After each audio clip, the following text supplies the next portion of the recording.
Hello everyone. होनी प्रबल है, उसे कोई नहीं टाल सकता। अभिमन्यु के पुत्र राजा परीक्षित थे। राजा परीक्षित के बाद उनके लड़के जन्मेंजय राजा बने। एक दिन जन्मेंजय वेद व्यास जी के पास बैठे थे।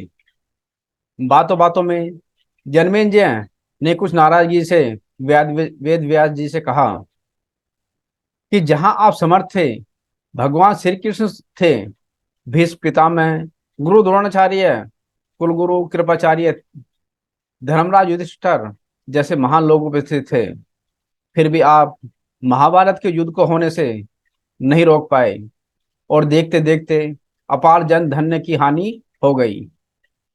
यदि मैं उस समय रहा होता तो अपने पुरुषार्थ से इस विनाश को होने से बचा लेता। अहंकार से भरे जन्मेंजय के ये सब सुनकर वेद व्यास जी शांत रहे। उन्होंने कहा, पुत्र, अपने पूर्वजों की क्षमता पर शंका न करो। यह विधि द्वारा निश्चित था, जो बदला नहीं जा सकता था। यदि ऐसा हो सकता तो श्री कृष्ण में ही इतनी सामर्थ्य थी कि वे युद्ध को रोक सकते थे। जन्मेंजय अपनी बात पर अड़ा रहा और बोला, मैं इस सिद्धांत को नहीं मानता। आप तो भविष्यवक्ता हैं। मेरे जीवन की होने वाली किसी होनी को बताइए, मैं उसे रोककर प्रमाणित कर दूंगा कि विधि का विधान निश्चित नहीं होता है। व्यास जी ने कहा, पुत्र, यदि तू यही चाहता है तो सुन। कुछ वर्ष बाद तू काले घोड़े पर बैठकर शिकार करने को जाएगा। दक्षिण दिशा में समुद्र तट पर पहुंचेगा। वहां तुम्हें एक सुंदर स्त्री मिलेगी, जिसे तू महलों में लाएगा और उससे विवाह करेगा। मैं तुमको मना कर रहा हूं कि यह सब मत करना, लेकिन फिर भी तुम यह सब करोगे। इसके बाद उस लड़के के कहने पर तू एक यज्ञ करेगा। मैं तुमको आज ही चेता रहा हूं कि उस यज्ञ को तुम वृद्ध ब्राह्मणों से कराना, लेकिन वह यज्ञ तुम युवा ब्राह्मणों से करोगे। और जन्मेजय ने हंसते हुए व्यास जी की बात काटते हुए कहा कि मैं आज के बाद काले घोड़े पर नहीं बैठूंगा, तो ये सब घटनाएं घटित ही नहीं होंगी।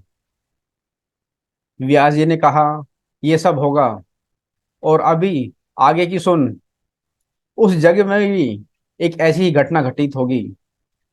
तुम उस रानी के कहने पर उन युवा ब्राह्मणों को प्राण दंड दोगे, जिससे तुझे ब्रह हत्या का पाप लगेगा और तुझे कुष्ठ रोग होगा, और वही तेरी मृत्यु का कारण बनेगा। इस घटनाक्रम को रोक सको तो रोक लो। वेद व्यास जी की बात सुनकर जन्मेजय ने एहतियातवश शिकार पर जाना ही छोड़ दिया।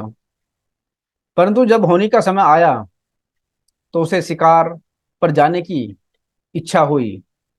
उसने सोचा कि काला घोड़ा नहीं लूंगा, लेकिन उस दिन असल में काला घोड़ा ही मिला। तब उसने सोचा, मैं दक्षिण दिशा में नहीं जाऊंगा, लेकिन घोड़ा अनियंत्रित होकर दक्षिण दिशा की ओर गया और समुद्र पर तट पर पहुंचा। वहां पर उसने एक सुंदर स्त्री को देखा और उस पर मोहित हो गया। जन्मेजय ने सोचा कि इसे लेकर महल में तो जाऊंगा, लेकिन शादी नहीं करूंगा। लेकिन उसे महल में लाने के बाद उसके प्यार में पड़कर उससे विवाह भी कर लिया। फिर रानी के कहने से जन्मेजय द्वारा यज्ञ भी किया गया। उस यज्ञ में युवा ब्राह्मण ही रखे गए। किसी बात पर युवा ब्राह्मण रानी पर हंसने लगे। रानी क्रोधित हो गई और रानी के कहने पर राजा जन्मेजय ने उन्हें प्राण दंड दे दिया, और इसके कारण उसे कोढ़ का रोग हो गया। अब जन्मेजय घबराया और तुरंत व्यास जी के पास पहुंचा और उनसे जीवन बचाने के लिए प्रार्थना करने लगा। वेद व्यास जी ने कहा कि एक अंतिम अवसर तेरे तेरे प्राण बचाने का और देता हूं। मैं तुझे महाभारत का श्रवण कराऊंगा, जिसे तू श्रद्धा और विश्वास के साथ सुनना। इससे तेरा कोढ़ मिटता जाएगा। लेकिन यदि किसी भी प्रसंग पर तूने अविश्वास किया तो मैं महाभारत का वाचन रोक दूंगा और फिर मैं तेरा जीवन नहीं बचा पाऊंगा। याद रखना, अब तेरे पास यही अंतिम अवसर है। अब तक जन्मेंजय को व्यास जी की बातों पर पूरा विश्वास हो गया था, इसलिए वह पूरी श्रद्धा और विश्वास के साथ कथा का श्रवण करने लगा।